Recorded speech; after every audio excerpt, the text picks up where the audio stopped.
Imagine करो आपके हाथ में एक पत्थर का टुकड़ा है।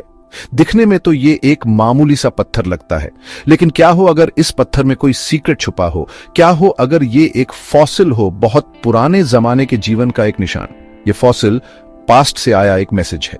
ये उन क्रीचर्स की कहानी बताता है जो इंसानों से लाखों साल पहले धरती पर घूमते थे। इन एंशिएंट रिमेन्स की एज जानना बहुत जरूरी है। ये एक बहुत पुरानी फोटोग्राफ पर टाइम स्टैंप ढूंढने जैसा है। ये हमें अपने प्लैनेट पर जीवन की ग्रैंड स्टोरी समझने में हेल्प करता है। एक ऐसी स्टोरी जो बिलियंस ऑफ ईयर्स पुरानी है, एक ऐसी स्टोरी जिसमें डायनासोर्स, एंशिएंट सी क्रीचर्स और सबसे पहले टाइनी लाइफ फॉर्म्स शामिल है। हम इतना क्यों केयर करते हैं कि फॉसिल कितना पुराना है? इसकी एज जानने से हमें एक टाइमलाइन बनाने में हेल्प मिलती है। ये टाइमलाइन हमें दिखाती है कि डिफरेंट प्लांट्स और एनिमल्स कब रहते थे। ये बताती है कि कैसे लाइफ बहुत लंबे समय में चेंज हुई है। हम देख सकते हैं कि न्यू स्पीशीज कब आईं और कब हमेशा के लिए गायब हो गईं। ये एवोल्यूशन की कहानी है। ये कहानी है कि कैसे लाइफ अडैप्ट, चेंज और डाइवर्सिफाई होती है। फॉसिल्स की एज जाने बिना ये इनक्रेडिबल स्टोरीज उलझी रह जाती। ये ऐसे ही होगा जैसे एक हिस्ट्री बुक के सारे पेजेस फाड़कर मिक्स कर दिए गए हों, एक क्लियर नैरेटिव की बजाय एक कंफ्यूजिंग मेस। फॉसिल्स की एज समझने से हमें अपनी अर्थ को भी समझने में हेल्प मिलती है। अर्थ की भी अपनी एक हिस्ट्री है। कॉन्टिनेंट्स मूव हुए हैं, क्लाइमेट्स आइसी कोल्ड से स्कॉचिंग हॉट तक ड्रामेटिकली चेंज हुए हैं, माउंटेन्स उठे हैं और इरोड हुए हैं। फॉसिल्स अक्सर रॉक की लेयर्स में पाए जाते हैं। इन फॉसिल्स की एज हमें रॉक्स की एज बता सकती है। इससे हमें अर्थ की अपनी बायोग्राफी को पीस टुगेदर करने में हेल्प मिलती है। ये हमें एंशिएंट एनवायरनमेंट्स को समझने में हेल्प करता है। क्या ये क्रीचर्स शैलो सी, डेंस फॉरेस्ट या वास्ट डेजर्ट में रहते थे? फॉसिल की एज इस एनवायरमेंटल पजल का एक क्रूशियल पीस देती है। इसके अलावा ये जानना कि एंशिएंट लाइफ फॉर्म्स कब एग्जिस्ट करते थे हमें अर्थ हिस्ट्री के मेजर इवेंट्स को लाइफ में चेंजेस से कनेक्ट करने में हेल्प करता है।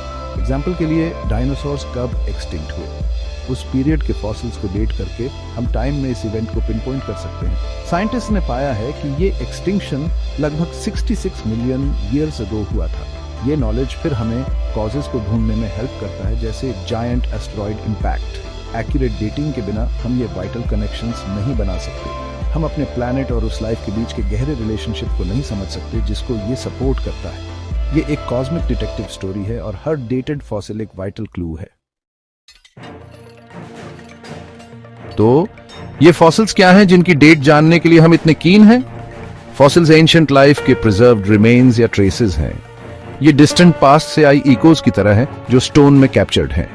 मोस्ट ऑफ्टन हम बोन्स के बारे में सोचते हैं, जैसे म्यूजियम्स में दिखने वाले डायनासोर्स के जायंट स्केलेटन्स। ये वाकई स्पेक्टेक्युलर फॉसिल्स हैं, लेकिन फॉसिल्स टीथ, शेल्स या फिर मड में छोड़े गए फुटप्रिंट्स भी हो सकते हैं जो बाद में रॉक में हार्डन हो गए।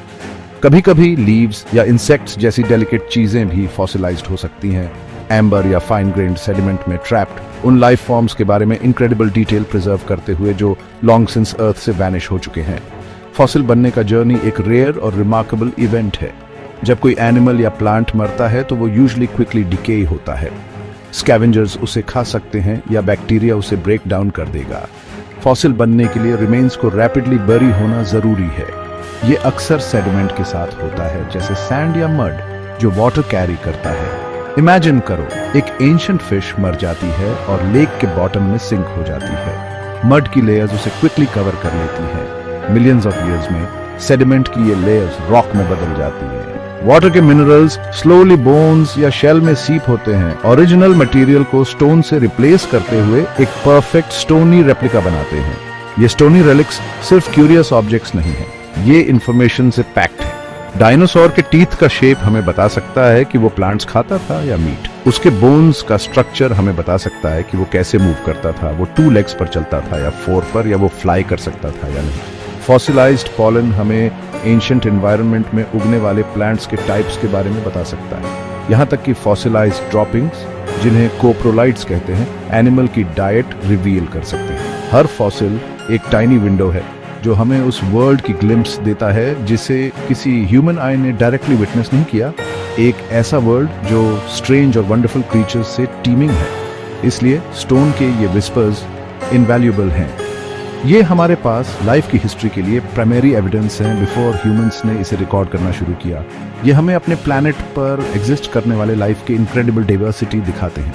ये हमें दिखाते हैं कि ऑर्गेनिजम्स एक दूसरे से कैसे रिलेटेड हैं, ट्री ऑफ लाइफ की ब्रांचेस को टाइम में पीछे ट्रेस करते हुए। लेकिन उनके मैसेज को ट्रूली समझने के लिए, उन्हें लाइफ के ग्रैंड नैरेटिव में करेक्टली प्लेस करने के लिए हमें उनकी एज जाननी होगी। यहीं पर फॉसिल्स को डेट करने का साइंस इतना क्रूशल हो जाता है, इन स्टोन विस्पर्स को पास्ट से क्लियर वॉइसेस में ट्रांसफॉर्म करता है।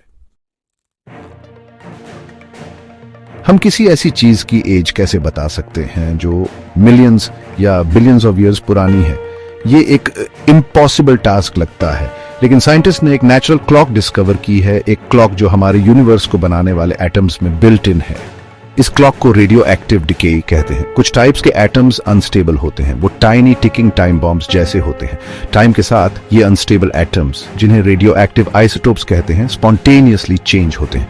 वो डिफरेंट मोर स्टेबल टाइप्स के एटम्स में ट्रांसफॉर्म हो जाते हैं। ये प्रोसेस एक वेरी प्रिसाइज और प्रिडिक्टेबल रेट पर होता है, जो हमारे लिए इनक्रेडिबली यूजफुल है। इसे एक आवर ग्लास की तरह सोचो। जब आप आवर ग्लास को टर्न ओवर करते हैं तो सैंड ग्रेन्स टॉप चेंबर से बॉटम में स्टेडी रेट पर गिरते हैं। रेडियो एक्टिव आइसोटोप्स भी सिमिलर वे में बिहेव करते हैं। ओरिजिनल अनस्टेबल एटम को पेरेंट आइसोटोप कहते हैं। जैसे जैसे ये डिके होता है, ये डॉटर आइसोटोप में बदल जाता है। साइंटिस्ट को एग्जैक्टली पता है कि एक सैंपल में आधे पेरेंट एटम्स को डॉटर एटम्स में डिके होने में कितना टाइम लगता है। इस पीरियड को हाफ लाइफ कहते हैं। हर रेडियो एक्टिव आइसोटोप की अपनी यूनिक हाफ लाइफ होती है। कुछ हाफ लिव्स बहुत शॉर्ट होती है, सिर्फ सेकंड्स या डेज, बाकी इनक्रेडिबली लॉन्ग होती है, मिलियंस या बिलियंस ऑफ इयर्स तक लास्टिंग। ये कांस्टेंट प्रेडिक्टेबल डिके की है। जब कोई रॉक फॉर्म होता है, एग्जांपल के लिए कूलिंग लावा से, तो ये अक्सर सर्टेन रेडियो एक्टिव आइसोटोप्स को अपने अंदर ट्रैप कर लेता है। जिस मोमेंट रॉक सॉलिडिफाई होता है, वो आवर ग्लास स्टार्ट करने जैसा है। पेरेंट आइसोटोप्स अपना स्लो डिके डॉटर आइसोटोप्स में शुरू करते हैं। अगर हम रॉक सैंपल में अभी भी रिमेनिंग पेरेंट आइसोटोप की अमाउंट और फॉर्म हुए डॉटर आइसोटोप की अमाउंट मेजर कर सकें, तो हम कैलकुलेट कर सकते हैं कि उस रॉक को फॉर्म हुए कितना टाइम हो गया है। ये कॉस्मिक अकाउंटिंग का एक क्लेवर पीस है। टाइम को रीड करने के लिए फिजिक्स के फंडामेंटल लॉज यूज करता है। ये मेथड, जिसे ब्रॉडली रेडियोमेट्रिक डेटिंग कहते हैं, डीप टाइम में देखने के लिए हमारे पास सबसे पावरफुल टूल्स में से एक है। ये हमें एब्सोल्यूट एजेस देता है, सिर्फ रिलेटिव नहीं। ये हमें एंशिएंट इवेंट्स पर actual numbers, years, millions of years, billions of years put करने की परमिशन देता है। ये मैजिक नहीं है, हालांकि ये ऐसा लग सकता है। ये केयरफुल साइंस है जो एटम्स के बिहेवियर को समझने पर बेस्ड है, जो हमारे आसपास की हर चीज के टाइनी बिल्डिंग ब्लॉक्स हैं। ये एटॉमिक क्लॉक रॉक्स और इवन वंस लिविंग थिंग्स के अंदर साइलेंटली टिक करते हुए अर्थ्स हिस्ट्री और लाइफ के इवोल्यूशन के इमेंस टाइम स्केल को अनलॉक करता है। रेडियोमेट्रिक डेटिंग के सबसे फेमस मेथड्स में से एक को कार्बन डेटिंग या रेडियो कार्बन डेटिंग कहते हैं। यह मेथड पार्टिकुलरली स्पेशल है क्योंकि ये हमें उन थिंग्स को डेट करने की परमिशन देता है जो कभी अलाइव थीं, जैसे बोन्स, वुड, चारकोल या शेल्स। ये कार्बन एटम के एक स्पेसिफिक टाइप कार्बन 14 की वजह से वर्क करता है। कार्बन अर्थ पर लाइफ का बिल्डिंग ब्लॉक है। सारी लिविंग थिंग्स, प्लांट्स, एनिमल्स और हम कार्बन से बने हैं। ज्यादातर कार्बन एटम स्टेबल होते हैं, जैसे कार्बन 12, लेकिन इसमें थोड़ी सी अमाउंट इस रेडियो एक्टिव कार्बन 14 की मिक्स्ड होती है, जो अर्थ्स एटमॉस्फेयर में हाई अप क्रिएट होता है। ये ऐसे वर्क करता है, स्पेस से कॉस्मिक रेज कॉन्स्टेंटली हमारे अपर एटमॉस्फेयर पर बॉम्बार्ड करते हैं। ये cosmic rays fast moving neutrons create करते हैं। जब ये न्यूट्रॉन्स नाइट्रोजन एटम्स से कोलाइड करते हैं, नाइट्रोजन हमारी एयर का मोस्ट पार्ट बनाता है, तो ये एक प्रोटॉन नॉकआउट कर सकते हैं और एब्जॉर्ब हो सकते हैं। नाइट्रोजन एटम को कार्बन 14 एटम में बदल देते हैं। ये कार्बन 14 रेडियो एक्टिव है। ये केमिकली बिल्कुल रेगुलर कार्बन की तरह बिहेव करता है, इसीलिए ये ऑक्सीजन के साथ कंबाइन होकर कार्बन डाइऑक्साइड बनाता है। प्लांट्स फोटोसिंथेसिस के दौरान इस कार्बन डाइऑक्साइड को एब्जॉर्ब करते हैं। फिर एनिमल्स प्लांट्स खाते हैं या दूसरे एनिमल्स खाते हैं जो प्लांट्स खाते हैं। इसलिए सारी लिविंग थिंग्स कॉन्स्टेंटली थोड़ा सा कार्बन 14 लेती रहती हैं। जब तक कोई ऑर्गेनिज्म अलाइव रहता है, वो अपने एनवायरनमेंट के साथ कार्बन एक्सचेंज करता रहता है। इसलिए उसके बॉडी में कार्बन 14 का प्रोपोर्शन एटमॉस्फेयर के सेम ही रहता है, लेकिन जब ऑर्गेनिज्म मर जाता है तो वो न्यू कार्बन लेना बंद कर देता है। उसके पास ऑलरेडी मौजूद कार्बन 14 डिके होना शुरू हो जाता है, नाइट्रोजन 14 में वापस बदल जाता है। कार्बन 14 की हाफ लाइफ लगभग 5730 ईयर्स है। इसका मतलब है कि 5730 ईयर्स के बाद डेड ऑर्गेनिज्म के रिमेन्स में आधा कार्बन 14 डिके हो जाएगा। अनदर 5730 ईयर्स के बाद जो बचा है उसका आधा डिके हो जाएगा, एंड सो ऑन। ये एक वेरी प्रिडिक्टेबल डिक्लाइन है। एंशिएंट बोन या वुड के पीस में रिमेनिंग कार्बन 14 की अमाउंट को केयरफुली मेजर करके और उसे कार्बन 12 की अमाउंट से कंपेयर करके साइंटिस्ट कैलकुलेट कर सकते हैं कि वो ऑर्गेनिज्म कितने टाइम पहले मरा था। लेकिन क्योंकि कार्बन 14 रिलेटिवली क्विकली डिके होता है, जियोलॉजिकल टर्म्स में ये मेथड सिर्फ 50,000 to 60,000 ईयर्स ओल्ड तक की थिंग्स को डेट करने के लिए यूजफुल है। Millions of years old fossils के लिए जैसे dinosaur bones carbon 14 dating work नहीं करेगा, क्योंकि वर्चुअली सारा कार्बन 14 डिके हो चुका होगा। उनके लिए हमें बहुत लॉन्गर हाफ लाइफ्स वाली क्लॉक्स चाहिए। Section 5, reaching deeper into time beyond carbon dating. जब हम ट्रूली एंशिएंट फॉसिल्स को डेट करना चाहते हैं जो मिलियंस या बिलियंस ऑफ ईयर्स ओल्ड है, तो कार्बन 14 डेटिंग सिंपली काम नहीं आता। इसकी क्लॉक बहुत फास्ट टिक करती है। इन डीप टाइम इन्वेस्टिगेशंस के लिए साइंटिस्ट दूसरे रेडियो एक्टिव आइसोटोप्स की तरफ टर्न करते हैं, एलिमेंट्स जिनकी हाफ लिव्स बहुत ज्यादा लॉन्ग होती है। ये मेथड्स अक्सर उन रॉक्स को डेट करने से रिलेटेड होते हैं जिनमें फॉसिल्स पाए जाते हैं, या फॉसिल बेयरिंग रॉक्स के ऊपर या नीचे वोल्केनिक लेयर्स को डायरेक्टली फॉसिल मटेरियल को डेट करने के बजाय, खासकर अगर फॉसिल ऑर्गेनिक नहीं है या कंप्लीटली मिनरलाइज्ड हो चुका है। इस अप्रोच को फॉसिल के क्रोनोलॉजिकल बुकएंड्स को डेट करना कहते हैं। ऐसा ही एक पावरफुल मेथड है पोटेशियम आर्गन डेटिंग। पोटेशियम एक कॉमन एलिमेंट है जो कई रॉक फॉर्मिंग मिनरल्स में पाया जाता है, जैसे फेल्डस्पार और माइका। पोटेशियम का एक small fraction radio active isotope potassium 40 है। ये पोटेशियम 42 डिफरेंट डॉटर प्रोडक्ट्स में डिके होता है, जिनमें से एक आर्गन 40 है, एक गैस। जब वोल्केनिक रॉक जैसे लावा या ऐश मोल्टन होता है तो कोई भी आर्गन गैस आसानी से एस्केप कर सकता है। लेकिन एक बार जब रॉक कूल होकर सॉलिडिफाई हो जाता है तो पोटेशियम 40 के डिके से न्यूली फॉर्म्ड आर्गन 40 रॉक के क्रिस्टल स्ट्रक्चर में ट्रैप हो जाता है। ये एटॉमिक क्लॉक को 0 पर सेट करने जैसा है। पोटेशियम 40 की हाफ लाइफ बहुत लॉन्ग है, लगभग 1.25 बिलियन ईयर्स। ये इसे वेरी ओल्ड रॉक्स को डेट करने के लिए परफेक्ट बनाता है। रॉक सैंपल में पोटेशियम 40 और आर्गन 40 के रेशियो को मेजर करके साइंटिस्ट्स कैलकुलेट कर सकते हैं कि उस रॉक को सॉलिडिफाई हुए कितना टाइम हो गया है। अगर फॉसिल्स वोल्केनिक रॉक के 2 लेयर्स के बीच सैंडविच्ड सेडिमेंट्री लेयर्स में पाए जाते हैं, तो इन वोल्केनिक लेयर्स को डेट करने से फॉसिल्स के लिए मिनिमम और मैक्सिमम एज मिल सकती है। ये टेक्निक अफ्रीका में अर्ली ह्यूमन एंसेस्टर फॉसिल्स को डेट करने के लिए क्रूशियल रही है, जो अक्सर एंशिएंट वोल्केनिक एक्टिविटी वाले एरियाज में पाए जाते हैं। हमारी अपनी एवोल्यूशनरी स्टोरी के लिए की डेट्स प्रोवाइड करते हैं। दूसरे इंपॉर्टेंट रेडियोमेट्रिक डेटिंग मेथड्स में यूरेनियम लीड डेटिंग शामिल है। यूरेनियम के 2 मेन रेडियो एक्टिव आइसोटोप्स हैं, यूरेनियम 238 और यूरेनियम 235, जो स्टेप्स की एक सीरीज के थ्रू लीड के स्टेबल आइसोटोप्स में डिके होते हैं। यूरेनियम 238 की हाफ लाइफ लगभग 4.5 बिलियन ईयर्स है, रफली अर्थ की एज के बराबर। यूरेनियम 235 की हाफ लाइफ लगभग 704 मिलियन ईयर्स है। ये मेथड्स अक्सर वेरी ओल्ड रॉक्स और मिनरल्स को डेट करने के लिए यूज होते हैं, जैसे ज़िरकॉन क्रिस्टल्स, जो बिलियंस ऑफ ईयर्स तक सर्वाइव कर सकते हैं। इन डिफरेंट रेडियोमेट्रिक टेक्निक्स के कॉम्बिनेशन को यूज करके साइंटिस्ट्स अपने रिजल्ट्स को क्रॉस चेक कर सकते हैं और अर्थ हिस्ट्री और उसमें मौजूद फॉसिल्स के लिए एक रोबस्ट और रिलायबल टाइम स्केल बना सकते हैं। Section 6, stories in layers, the book of the earth. Scientist के रेडियो एक्टिव डिके समझने से बहुत पहले उनके पास रॉक्स और उनमें मौजूद फॉसिल्स की रिलेटिव एजेस समझने का एक और तरीका था। इस मेथड को स्ट्रेटिग्राफी कहते हैं, जो रॉक लेयर्स या स्ट्रेटा की स्टडी है। एक जाइंट लेयर केक इमेजिन करो। आप जो फर्स्ट लेयर नीचे रखते हैं वो सबसे नीचे होता है, फिर आप उसके ऊपर एक और लेयर ऐड करते हैं और उसके ऊपर एक और। सबसे ओल्ड लेयर सबसे नीचे होता है और सबसे यंग लेयर सबसे ऊपर।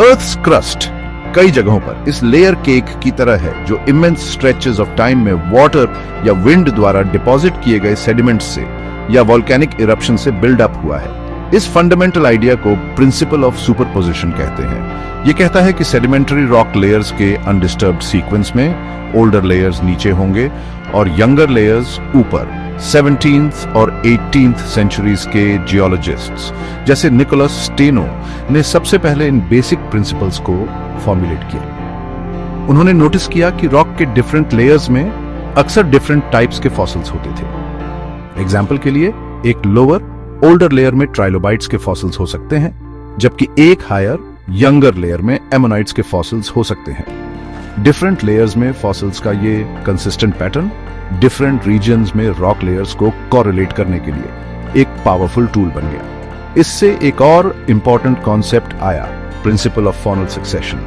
इसका मतलब है कि फॉसिल्स रॉक रिकॉर्ड में एक डेफिनेट और डिटर्मिनेबल ऑर्डर में अपीयर होते हैं। स्पेसिफिक टाइप्स के फॉसिल्स स्पेसिफिक टाइम पीरियड्स के कैरेक्टरिस्टिक होते हैं। एक बार जब कोई स्पीसीज एक्सटिंक्ट हो जाती है तो वो यंगर रॉक्स में रीअपीयर नहीं होती। इसलिए अगर आपको वर्ल्ड के एक पार्ट में एक पर्टिकुलर सेट ऑफ फॉसिल्स वाला रॉक लेयर मिलता है और आपको वर्ल्ड के किसी दूसरे पार्ट में सेम सेट ऑफ फॉसिल्स वाला एक और रॉक लेयर मिलता है, तो आप इन्फर कर सकते हैं कि वो 2 रॉक लेयर सिमिलर एज के हैं। इससे जियोलॉजिस्ट को एब्सोल्यूट एजेस डिटरमिन होने से बहुत पहले एक relative geological time scale build up करने में हेल्प मिली।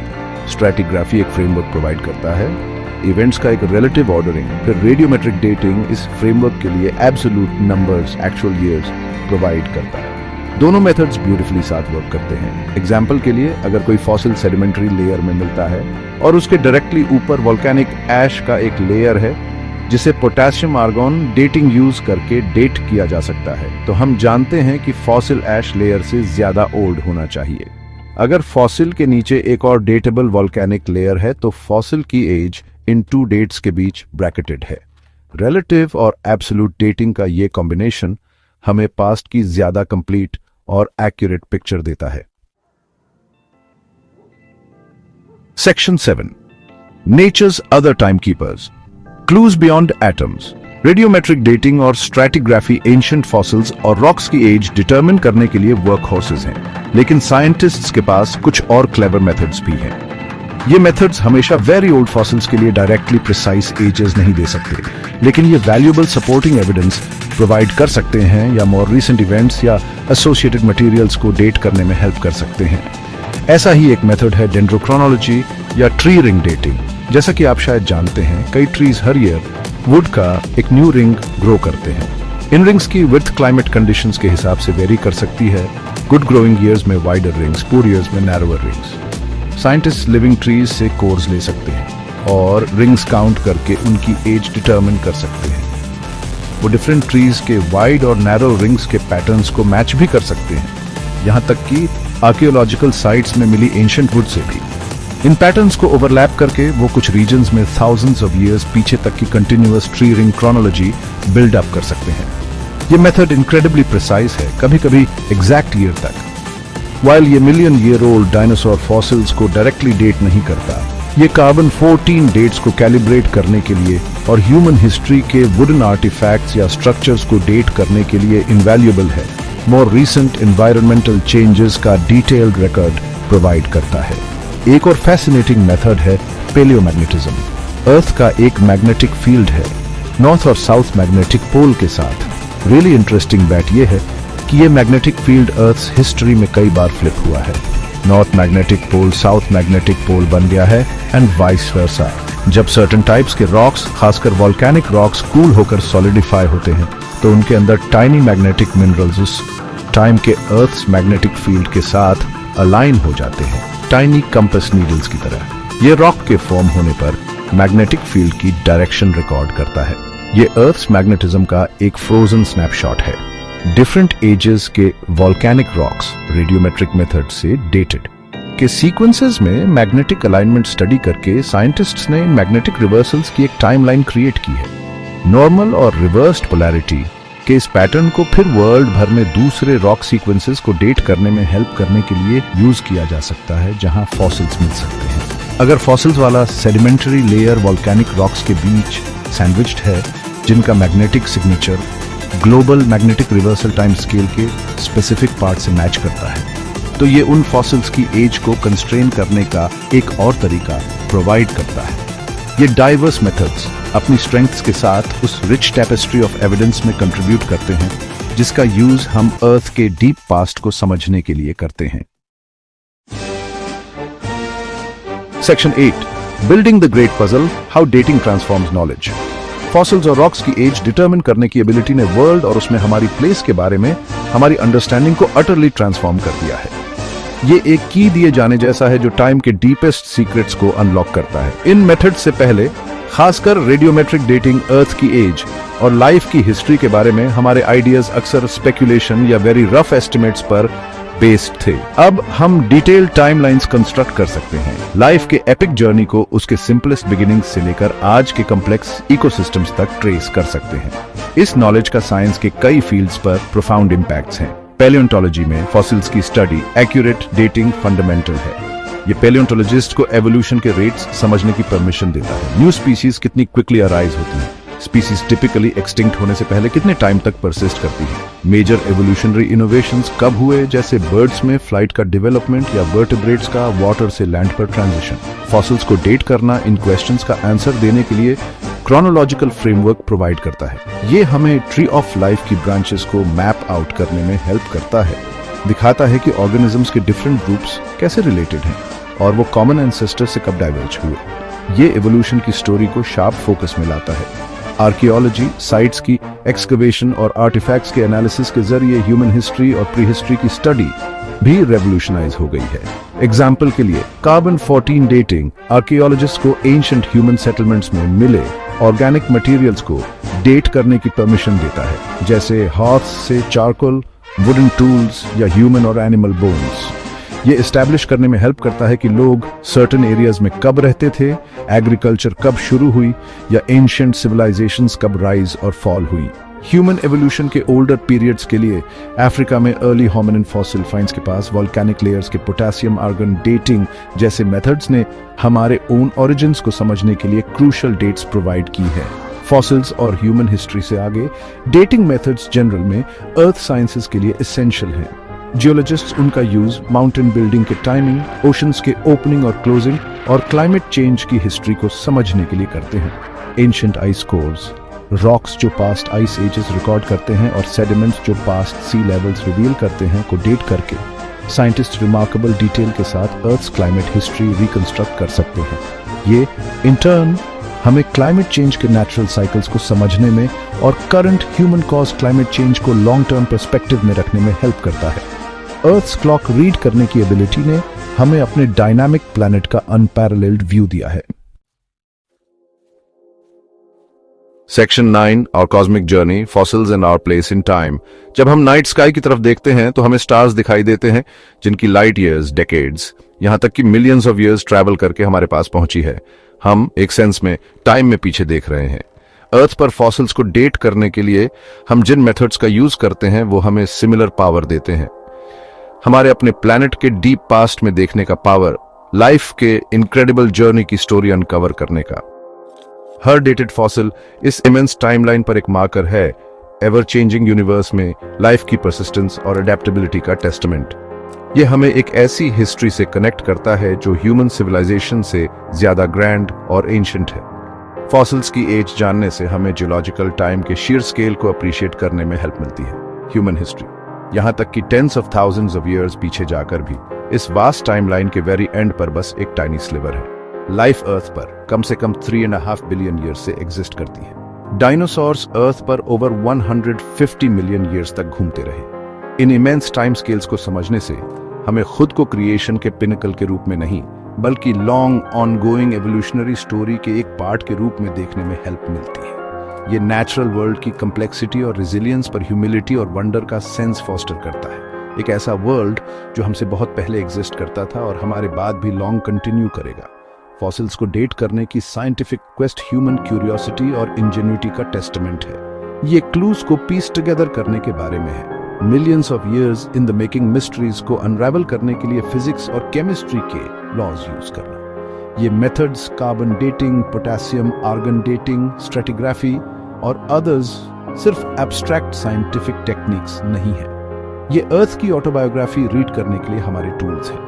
ये हमें समझने की परमिशन देते हैं कि हमारा वर्ल्ड कैसे बना, लाइफ कैसे इवॉल्व हुई और सारी लिविंग थिंग्स कैसे इंटरकनेक्टेड हैं बोथ पास्ट एंड प्रेजेंट। ये नॉलेज सिर्फ एकेडमिक नहीं है, ये करंट एनवायरमेंटल चैलेंजेस के बारे में हमारी अंडरस्टैंडिंग को इन्फॉर्म करता है। अल्टीमेटली एंशिएंट लाइफ की एज बताना सीखकर हम अपने बारे में ज्यादा सीखते हैं। हम इवेंट्स की long chain, evolutionary twists and turns देखते हैं जिसने हमारी ओन एग्जिस्टेंस को लीड किया। हम समझते हैं कि हम इस ग्रैंड कॉस्मिक और बायोलॉजिकल टेपेस्ट्री का पार्ट हैं। फॉसिल्स, जो कभी साइलेंट स्टोन्स थे, एजेस के अक्रॉस हमसे बात करते हैं, हमें लॉस्ट वर्ल्ड्स और अनइमेजिनेबल लाइफ फॉर्म्स के बारे में बताते हैं, सब हमारी उनके एंशिएंट क्लॉक्स को डिसाइफर करने की एबिलिटी की बदौलत। ये डिस्कवरी का एक प्रोफाउंड जर्नी है जो कॉस्मोस में हमारी प्लेस और टाइम के रिलेंटलेस ब्यूटीफुल फ्लो के बारे में हमारी अंडरस्टैंडिंग को कंटिन्यूअली एक्सपैंड करता है।